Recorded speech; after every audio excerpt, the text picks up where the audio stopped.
A história realmente é muito esquisita, dando conta de que o Apio teria telefonado para o filho do desembargador Malucelli, né, que está afastado de todos os casos da Lava Jato, porque o filho dele namora com a filha do Moro e da Conja, né, então eles são... E é sócio do Moro, além do... namora não, é sócio do Moro, perdão, mas é namorado também da filha, né? Ele é sócio do Moro e namorado da Conjinha. Bom, ontem à noite, você ainda estava na redação ou já tinha saído, Henrique? Faltava coisa de 10 minutos para eu sair, eu estava soltando um artigo de um colaborador, do advogado Normando Rodrigues, quando eu vi a chegada disso aí, mas depois eu fui dar uma olhada, né? Pois é, aí essa bomba, ontem à noite saiu a notícia, já era perto de 10 da noite, de que o TRF4, Tribunal Regional Federal, TRF4, de malfadada memória, né, que fez tudo que fez contra Lula, desmoralizado no país todo, o TRF4, agora aprontou mais uma, afastou o Eduardo Apio dos processos da Lava Jato. O Cacai, ontem à noite, já reagiu, dizendo que é um abuso inominável. Eu recebi, já bem tarde da noite, está aqui o relatório e o voto. A história, Henrique, é muito estranha. A história realmente é muito esquisita. Dando conta de que o Apio teria telefonado para o filho do desembargador Malucelli, né, que está afastado de todos os casos da Lava Jato, porque o filho dele namora com a filha do Moro e da Conja, né, então eles são... E é sócio do Moro, além do... namora não, é sócio do Moro, perdão, mas é namorado também da filha, né? Ele é sócio do Moro e namorado da Conjinha. Isso, da Conjinha, então ele é co-sogro do Moro, então ele se afastou e ele entrou com uma queixa. A história é muito esquisita, de que no horário, fora do horário de trabalho, ao meio-dia, o filho do Malucelli, o Malucelinho, né, o João Eduardo Barreto Malucelli, teria recebido uma ligação telefônica suspeita realizada, olha aqui, eu estou lendo o relatório, realizada com número bloqueado, ou seja, sem identificação, interlocutor dizendo-se, passando por Fernando Gonçalves Pinheiro, identificou-se como servidor da área de saúde da Justiça Federal. Aí depois verificou-se que não tem ninguém com esse nome lá. Interlocutor disse que tinha consultado bases de dados do imposto de renda do pai do Malucelinho e que dizendo que teria irregularidades e que aí ele bateu o telefone. E aí o TRF4 concluiu, acionou a Polícia Federal disse que há indícios de que teria sido Eduardo Apio e por conta disso, sem ouvir o Ministério Público, afastou da 13ª Vara. A história é muito estranha, né, Henrique? Mauro, na minha vida inteira, em toda a existência, desde que eu vim para esse planeta, eu não me recordo de uma versão tão rocambolesca para uma história quanto essa do novo juiz, aí, o juiz o Eduardo Apio, que, né, herdou aí alguns processos remanescentes da antiga Operação Lava Jato, lá na 13ª Vara Federal de Curitiba. A história não tem o menor sentido. Por qualquer ângulo que você olha essa história, ela parece uma desculpa que não tem pé nem cabeça. Eu sempre digo para as pessoas, quando alguém pergunta, como você sabe que uma história pode ser verossímil, uma fonte pode ser confiável?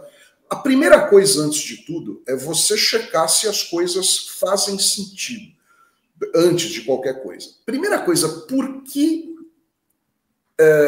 cargas d'água esse juiz ligaria para o filho do desembargador para fazer essa pergunta aí, se ele era filho do desembargador, todo mundo sabe que é. E por que ele falaria que, não, tem uma irregularidade na declaração do imposto? Gente, não tem o menor sentido, até porque como juiz, o filho do desembargador não tem foro. Então ele poderia perfeitamente ser investigado por uma ordem judicial do próprio juiz Apio. Eu não sei, Mauro, eu não entendi nada dessa história, me pareceu que os caras arrumaram uma desculpa bem tosca para afastá-lo desses casos. Não, realmente impressionante essas histórias da Lava Jato. E ontem foi dia, né? Foi dia. Vocês lembram? A Gabriela Ctrl-C, Ctrl-V, Hardt, lembram dela? Juíza substituta da 13ª Vara, né? Unha em carne com Sérgio Moro, ontem pediu para ser removida para Santa Catarina.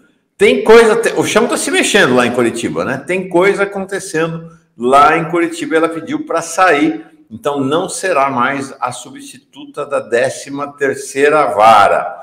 É o fim. Tem duas versões, Henrique, não sei qual é a tua opinião. Ontem escutei à noite duas versões. Uma versão de que a Lava Jato está tentando se reorganizar para voltar com apoio. A gente viu aí que o Fachin, né, nesse episódio do Collor, por sinal, amanhã termina o julgamento do Collor, com essa condenação sem pé nem cabeça. Nós vamos falar sobre ela aqui com o Fernando Fernandes. Na quinta-feira ele vem aqui para dialogar com a gente sobre isso, de 33 anos de prisão. Ele está tentando ressuscitar o espírito lavajatista lá no STF. Por sinal, é importante dizer, né? Esse processo do Collor é um processo da época do governo Dilma, da Lava Jato, exatamente, da Lava Jato. Então, não sei. Outros, ontem à noite conversei com o nosso analista aqui, o Jefferson Miola, conhece bastante o assunto, ele acha que é um canto de cisne, que a Lava Jato está moribunda e são aí os estrebuchos finais da Lava Jato. Qual a tua visão sobre isso, Henrique?